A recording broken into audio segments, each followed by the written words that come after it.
Good.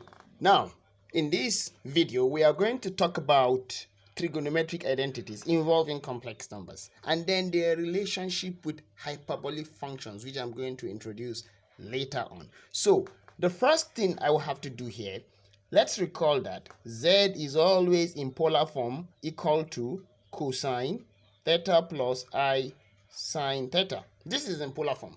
Okay, I'm going to be using this. This is a complex number. Okay, now I want to show that z raised to power n plus 1 over z raised to power n is always equal to 2 cosine theta. I want to show that. Okay, no complex here, but here there is a complex. Okay, there is complex combined together, they produce this. Okay, and z raised to power n minus 1 over z raised to power n is always going to be 2I sine theta. You see here there is a complex. Okay, now how do we go about this proof? I'm going to be using the De Moivre's theorem here. So we have that. Now the first one, z raised to power n plus 1 over z raised to power n will produce, let me write it like this first, which is still the same. This, right?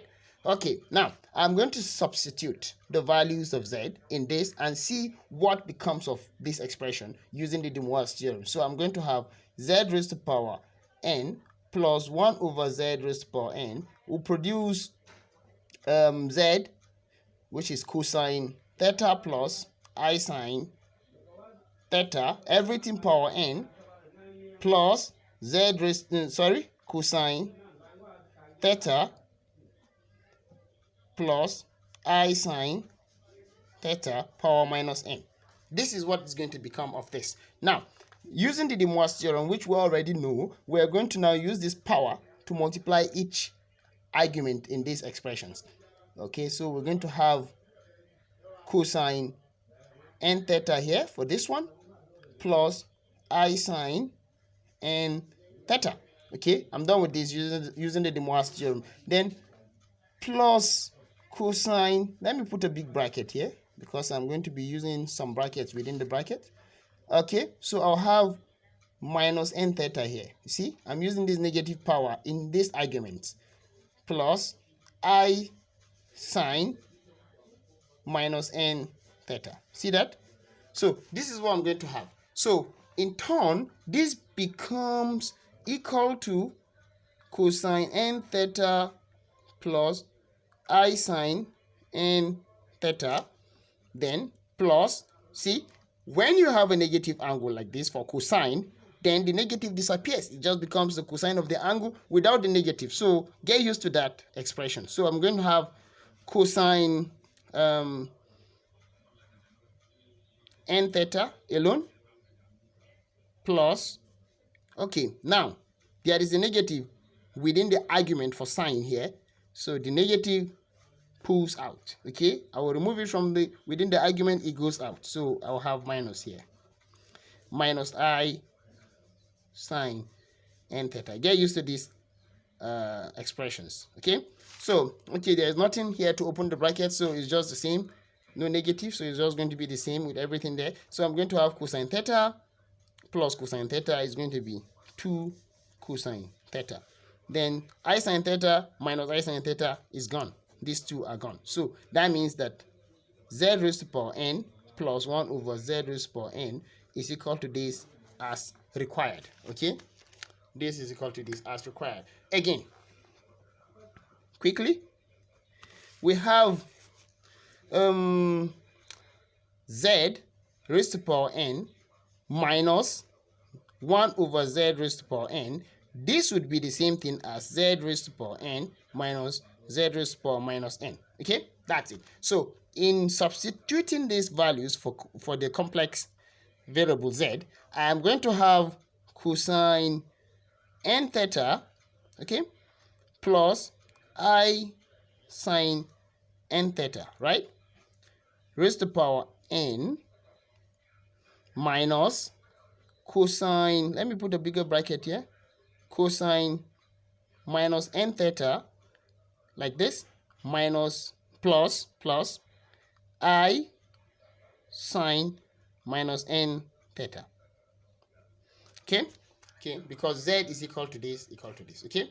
Now it is going to be equal to, by the use of the De Moivre's theorem, we're going to have cosine, sorry, I've used the De Moivre's theorem already. So now I'm going to expand or simplify with this bracket, n theta plus I sine n theta. Okay, so this becomes, let me put my bracket again to simplify this first. So it's going to be cosine of minus n theta is going to be simply cosine of n theta. Then sine of minus n theta is going to be minus I sine n theta. Simple, right? Okay, so the next thing, open the bracket, you see cosine n theta goes off with cosine n theta, gone. I sine n theta minus I sine n theta produces 2I sine n theta. So that is it. We have z raised to power n minus 1 over z raised to power n is equal to that. So this is the second expression. So in particular,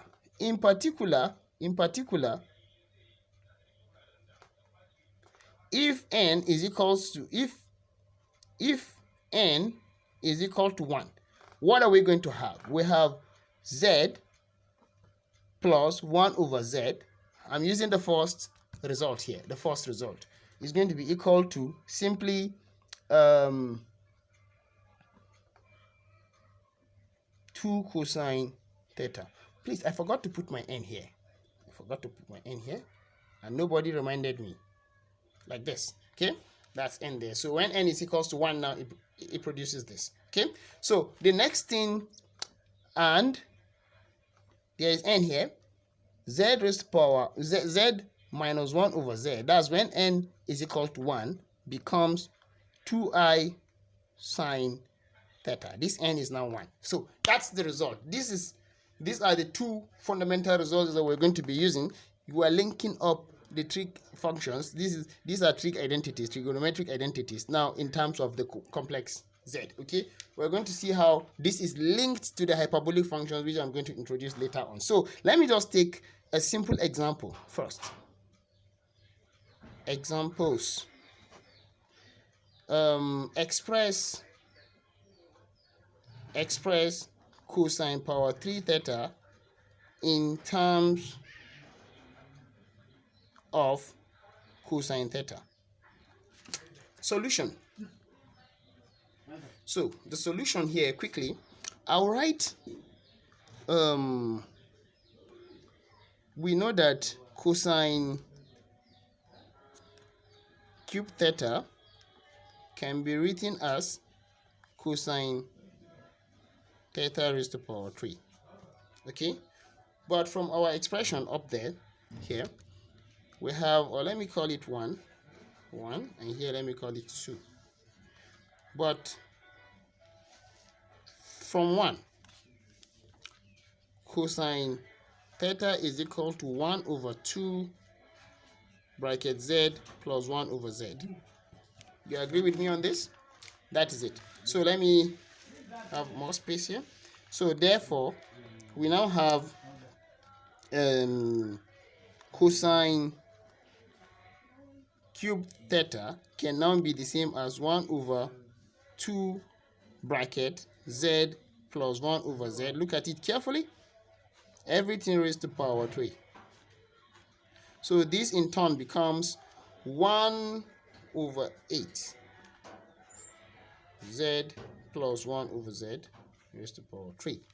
So if I expand this, it becomes, using the binomial theorem, 1 over 8. So this is going to be z raised to power 3 by expanding. It's going to be plus 3z squared 1 over z. Let me put a bigger bracket here.